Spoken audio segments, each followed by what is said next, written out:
All videos that I've used from other content creators, their links are down below. Make sure to go check them out before continuing watching this video. Sit back and relax and enjoy. Welcome back everyone. Today we are diving into the terrifying world of horror games. From the spine-chilling beginnings to the evolution of horror gaming, we'll be exploring the best, the worst, and everything in between. So buckle up, because this ride's going to get spooky. Am I supposed to be able to see something? Fucking Jesus! Are you okay?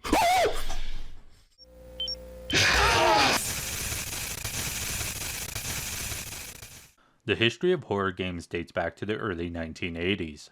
The first ever horror game is widely considered to be The Haunted House for the Atari 2600, released in 1982. This game was groundbreaking for its time, offering players a minimalist yet eerie experience. The objective was simply to navigate through a dark mansion to collect the pieces of an urn, while avoiding ghosts, spiders, and other supernatural threats.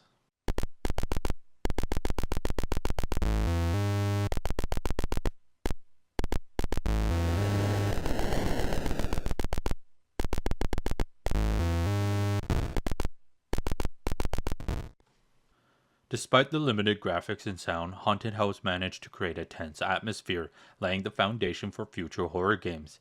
Over the years, the genre evolved with games like Sweet Home in 1989 for the Famicom, which many considered to be the spiritual predecessor to Resident Evil.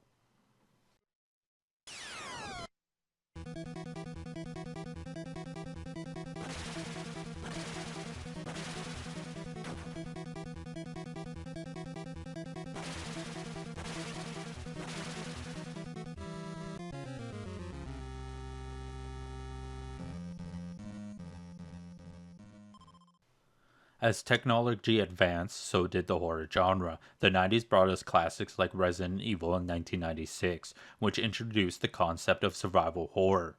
This game, developed by Capcom, combined the tense gameplay with compelling story and cinematic visuals, setting a new standard for horror games. What is it? Maybe it's Chris. Now, Jill, can you go? I'm going with you.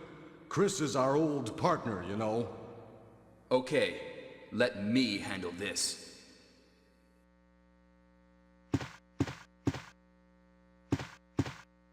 Stay alert!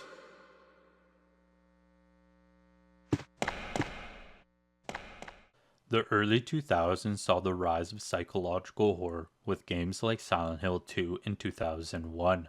This game took a different approach, focusing more on psychological aspects of fear rather than jump scares. It was a game that just made you question reality, delving into the darkest corners of the human mind.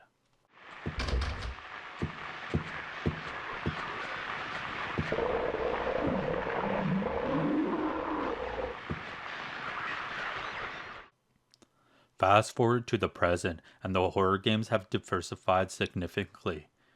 We have everything from a survival horror of Resident Evil Village to action-packed horror of The Evil Within, and the more experimental indie titles like Layers of Fear and Amnesia: The Dark Descent.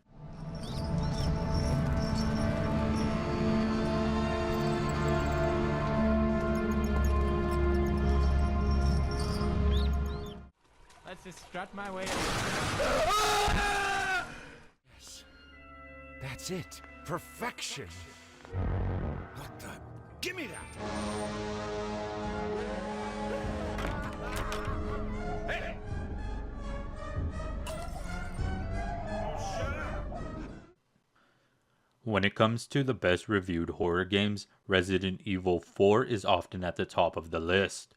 Released in 2005, it revolutionized the series by introducing an over-the-shoulder camera, more dynamic combat, and a gripping storyline.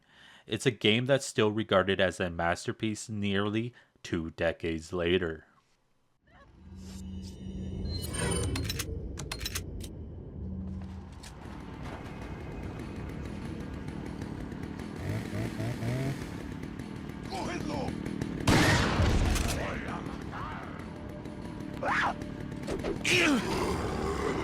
Basta, hijo de puta!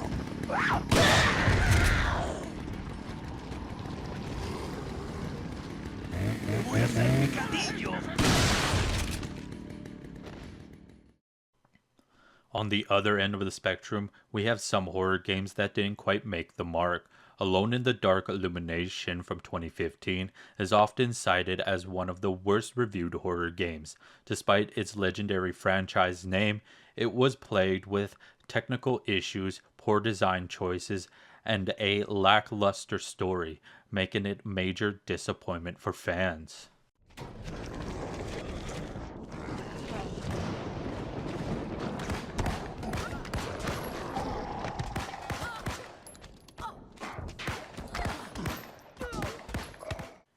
In the mid-2000s, we saw the rise of indie horror games, thanks largely to the accessibility of game development tools and platforms like Steam. Games like Amnesia: The Dark Descent, released in 2010, and The Slender Man: The Eight Pages, released in 2012, became a viral sensation, proving that you didn't need a massive budget to create terrifying experience. Ah! Get me!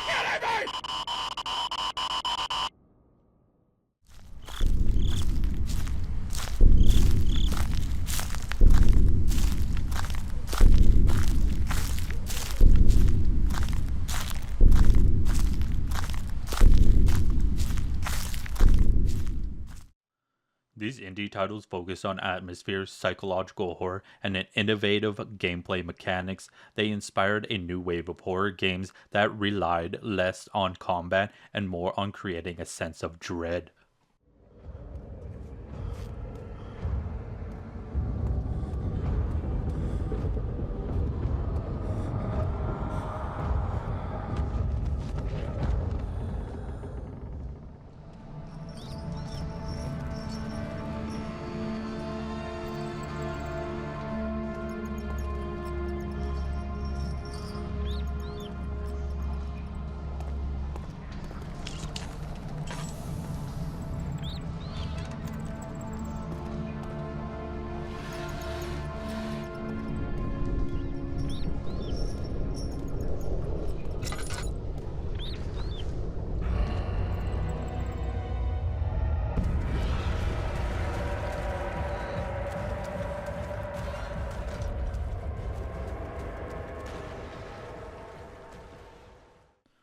With the rise of YouTube, horror games found a new home. Early YouTubers like PewDiePie, Markiplier, and Jacksepticeye built a massive following by playing horror games. Their reactions to the jump scares and tense moments made for entertaining content, helping games like Five Nights at Freddy's from 2014 and Outlast from 2013 becoming household names. Oh, the sounds, I don't like them. Ah, fuck! No! Oh, yeah! Wind. Am I supposed to be? Oi!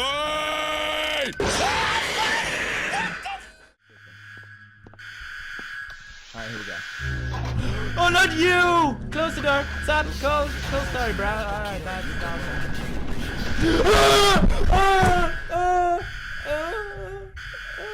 He goes through the door. These content creators didn't just play horror games, they turned them into a cultural phenomenon. Their influence helped indie developers reach a wider audience and cemented horror games as a staple in the gaming community. Oh shit! Go! Go! Oh, you fuck! I will be ravenous. Oh, bye, Felicia! Boom. Just imagine this for a second. I'm gonna take As we look into the future, it's clear that the horror genre will continue to evolve. With advancements in VR and AI, we can expect even more immersive and terrifying experiences. But no matter how advanced the technology gets, the core of the horror games will always be about one thing: fear. So what are your favorite horror games? Let me know in the comments below. And if you enjoyed this deep dive into the history of the horror games, don't forget to like, subscribe, and hit that notification bell for more content like this. Until next time, stay spooky.